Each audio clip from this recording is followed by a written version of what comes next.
My name is Chime Ezebalike. I'm here with my brother, Kenneth Bulokbasa, and Mr. Macpherson Olimini by my left. Gentlemen of the press, good afternoon. We address you today as citizens, indigents, and residents of Rivers State who feel a need to set records straight in the light of the goings in our state and who became victims due to no fault of ours. Even after our ordeal and when we thought we could return to normal life, only a week ago, one of us was called by a PDP leader in Obio, Lawrence Amadi, to come and meet with some of their leaders. Upon further prodding, he said they were reaching out to us to persuade us to rewrite our story in order to implicate Right Honorable Edison Ehie as the sponsor or mastermind of the fire incident at the State House of Assembly complex, as a follow-up to former head of service George Nwaeke's press briefing in Abuja.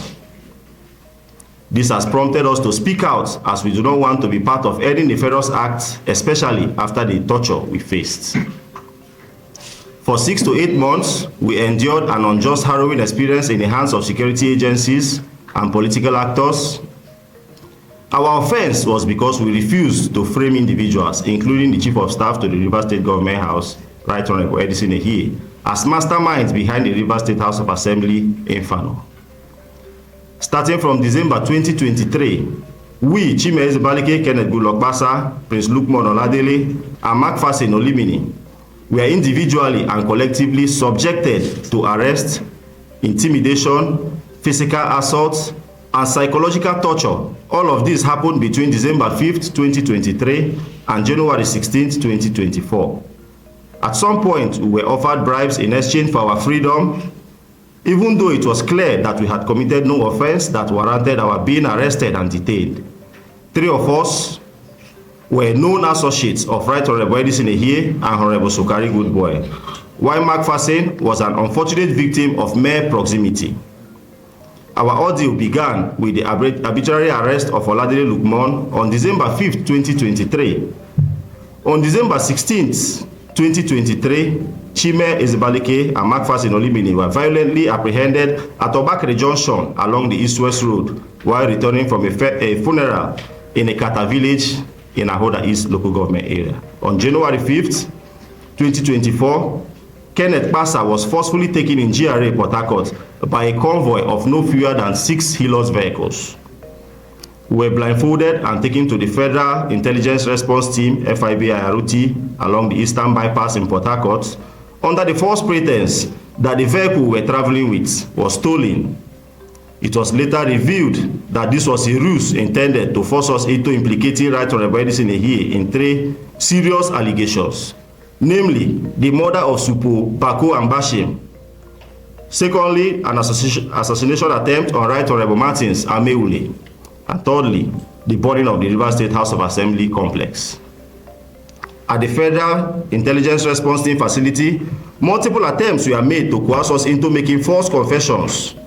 We are denied access to our legal representation, and when permitted to write statements, were stopped midway for not writing what they wanted, statements that falsely implicated Edison Ehie and others. In a particular distressing moment, Honorable Major Jack, a member of the Rivers State House of Assembly and an ally of Nwaeke, the FCT minister, arrived in the company of a uniformed officer and personally pressured us to implicate the Chief of Staff to Rivers State Government House. When we resisted and refused, they resorted to beatings, starvation, and psychological torture. Days later, Honorable Major Jack and former chairman of Akpor Local Government, Samuel Wanosike, returned, were offered money alongside promises of a fully paid trip to Ghana or any country of our choice with our families in exchange for implicating Edison Ehie and others, which we rejected all. On December 19, 2023, we were forcefully transferred to Abuja by road and arrived on December 20th to yet another round of inhumane treatment. Kenneth Pasa, also subjected to a brutal experience in Port Harcourt, was later moved to Abuja. In his case, the same bribe of 200 million and a trip to Ghana for himself and his family was offered by Samuel Wanosike, reportedly on the instruction of the FCT minister. Shockingly, security agents even instructed another detainee to identify Kenneth Basa as an arsonist in exchange for his own release. Kenneth Basa later identified this man, Donald Osiga, by his voice, the same individual, according to the late SP Bako's girlfriend, used to deliver food to the deceased. Confessed to Kenneth that he was pressured by the police to forcefully frame him. Due to deteriorating health, vomiting, high blood pressure, and fever, Macpherson Olimini was released on January 16, 2024. Shortly after, other suspects were brought into custody on new unrelated allegations tied to the murder of SP Bako. Despite our innocence, the charges against us inexplicably grew from 3 to 7. We were remanded in Kuje Correctional Facility for 6 months. The case eventually transferred to the Federal High Court in Port Harcourt due to jurisdictional issues. Finally, in November 2024, after almost a year of suffering, the charges against us were dismissed. It was a silent admission of grave injustice we suffered. This press briefing is not just to tell our story. It is a call to action. No innocent youth of Rivers State should ever have to endure the torment we suffered. We speak today because others may not have the strength or support system to withstand what we just did.